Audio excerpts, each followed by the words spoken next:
Salut les artistes, petite vidéo où je vais vous parler un petit peu du statut d'auto-entrepreneur quand on est intermittent du spectacle. Oui, parce que c'est possible, étant donné que j'en suis la preuve. Oui, on peut être intermittent et auto-entrepreneur. Donc déjà, je vais commencer par la base. Quand vous voulez vous mettre en auto-entrepreneur, vous pouvez disposer de l'ACRE. Donc en fait, il faut être au Pôle emploi depuis minimum 6 mois.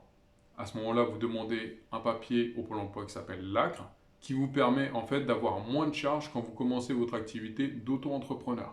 Donc la première année, par exemple, vous allez payer dans les, je crois que c'était 5,8 ou 6% de charges. Vous faites une facture à 1000 euros à vos clients, vous payez que 60 euros du coup de charges. Donc ça, c'est pas mal. Ensuite, la deuxième année, on passe à 12%, puis troisième année à 17 et quelques, et on finit, maintenant je suis à 23%, parce que ça fait plus de 4 ans maintenant que je suis auto-entrepreneur. Donc ça, ce sont les personnes qui ont disposé de l'ACRE. Si vous n'étiez pas au Pôle emploi depuis plus de 6 mois, malheureusement, vous ne pourrez pas en disposer. Autre chose qu'il faut savoir par rapport aux charges, donc quand je disais 6%, tout ça là, c'est une année de janvier à décembre. Donc ce que je vous conseille, c'est de commencer votre activité d'auto-entrepreneur plutôt en début d'année, si vous voulez vraiment profiter de vos 6%. Parce que si vous commencez votre statut au mois de novembre, vous allez être content parce que fin novembre, vous allez déclarer et vous allez payer que 6%, décembre aussi, mais dès le mois de janvier, vous allez passer à 12%. Donc ce serait dommage de ne pas pouvoir en profiter plus souvent. Surtout que c'est fait exprès justement pour que vous puissiez avoir de plus en plus de clients. On sait très bien que c'est difficile au début voilà, de démarrer une affaire. Donc du coup, si vous voulez vraiment profiter pleinement de ça, commencez votre activité d'auto. Je vous conseille vraiment premier trimestre, si possible, le plus tôt possible, c'est le mieux.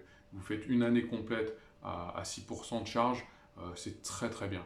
Donc voilà. Ensuite, comment on fait pour déclarer? Bah, c'est très simple en fait. Le Pôle emploi m'a donné une feuille comme ça. Voilà, alors je crois que c'est à l'envers, forcément. Voilà, bah, ça c'est malin. Donc c'est une attestation sur l'honneur, statut auto-entrepreneur, sur laquelle je mets mon nom, mon prénom, mon adresse, mon numéro d'identifiant donc au Pôle emploi.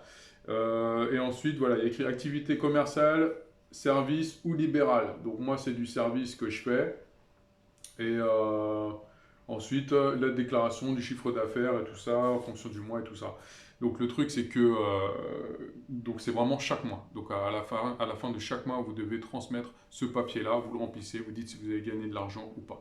Ensuite, ce qu'on fait au niveau sur le site du Pôle emploi, vous allez avoir donc la case où il y a écrit la société pour laquelle vous avez travaillé. Ensuite, il y a le nombre de cachets, les heures et le brut.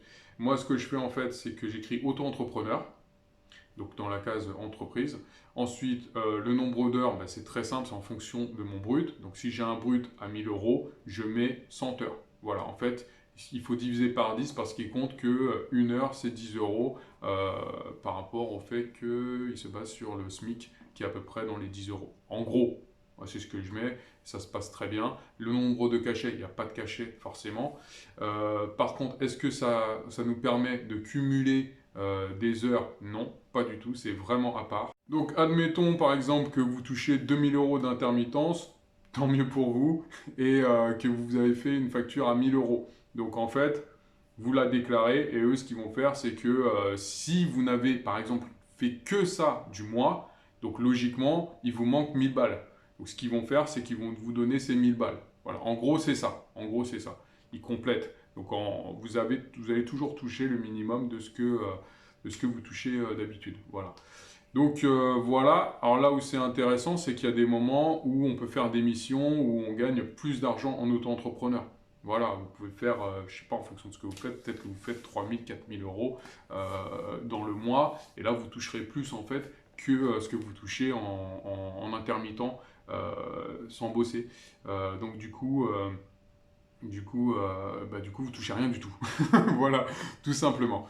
Voilà, voilà. N'hésitez pas si vous avez des questions. Je pense que j'ai rien oublié. Je vais vous montrer comment je fais sur le site internet. Vous allez voir en fait. Je vais vous montrer une petite vidéo pour montrer la déclaration. Ok, donc voilà, là on est sur le site du Pôle emploi. Donc je vais sur mes échanges avec Pôle emploi, transmettre et suivre un document. Voilà. Et ensuite, je fais envoyer un document. Voilà. Sélectionner un contexte. Donc, actualisation, changement de situation. Préciser la situation. Donc, créateur, entrepreneur. Voilà. Et ensuite, quel type de document souhaitez-vous envoyer? Donc, justificatif de rémunération entrepreneur. Voilà. Et ensuite, voilà, moi je donne un titre, je mets auto, déclaration avec le mois. Voilà, par exemple mai. Voilà, parce qu'on est en mode mai. Et je fais valider. Donc là, je ne vais rien envoyer, mais ensuite, il demande, voilà, il nous fait parcourir, aller chercher en fait le papier. Donc vous avez et le RSI et donc la feuille que je vous avais montrée, l'attestation. Voilà, les deux, vous les envoyez comme ça, ici. Voilà, ensuite, ils feront le calcul et puis voilà, voilà. Voilà, je vous souhaite bon courage. N'hésitez pas si vous avez des questions, likez, partagez cette vidéo-là. Et je vous souhaite une bonne journée, une bonne nuit, une bonne soirée, en fonction du moment où vous regardez cette vidéo. Ciao!